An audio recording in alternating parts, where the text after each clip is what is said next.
I know I am kind of interesting because I transferred to CBA. And so at my previous school, it was a lot more, a student sitting there and a teacher just instructing. At CBA, I think it's a lot more the cooperation between the two, that a student's an equal shareholder in the discussion. A lot of classes are more heavily discussion-based as opposed to just taking tests. And I think that that's prepared me really well to be someone who can go into an unknown environment and recognize right away that I'm a stakeholder, that my voice needs to be heard. Obviously, some of my math classes have been my favorite. I've had Mr. Spidell for 3 years. He's always funny. He makes learning fun. Mr. Dash is awesome for physics. But, a lot of great teachers. There hasn't been an experience where I haven't been happy with the class here.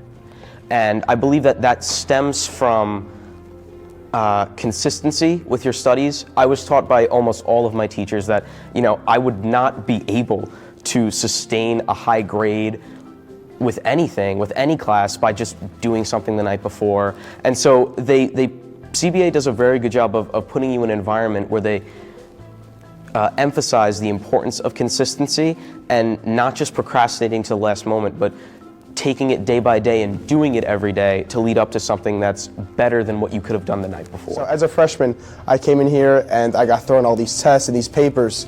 And at that time I was like, why are they doing this? Why are they doing this? And I realized that the teachers just really, really care about you and they want you to succeed later in college. And just this little push they give us is definitely gonna reflect into a more successful college life.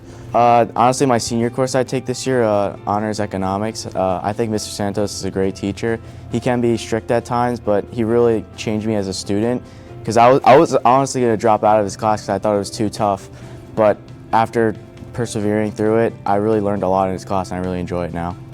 There are two teachers that really stand out to me here. That's Dr. Gus, the head of the history department, and Mr. Dashovich, who teaches AP physics. I've always had an interest in history. I thought it was, something that has a lot of nuances that can be explored.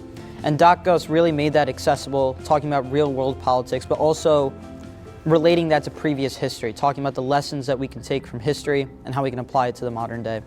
And Mr. Dash, I'm not a big fan of physics whatsoever, but he makes the material approachable. As a teacher, he teaches it at a very personalized level, but he also is a fun guy that if you get to know him, he really makes that subject enjoyable and is a really nice guy to be around. The teachers here really try to form personal relationships much beyond the classroom. One of my favorite memories is my history teacher freshman year, taking like 15 minutes in a class a few days before our semi-formal to just kind of like give us tips on etiquette for like how you should treat your date. That's something I feel like represents a lot of the teachers' relationships. They want to see you succeed in and outside the classroom, and they'll do whatever they can to get you to do that.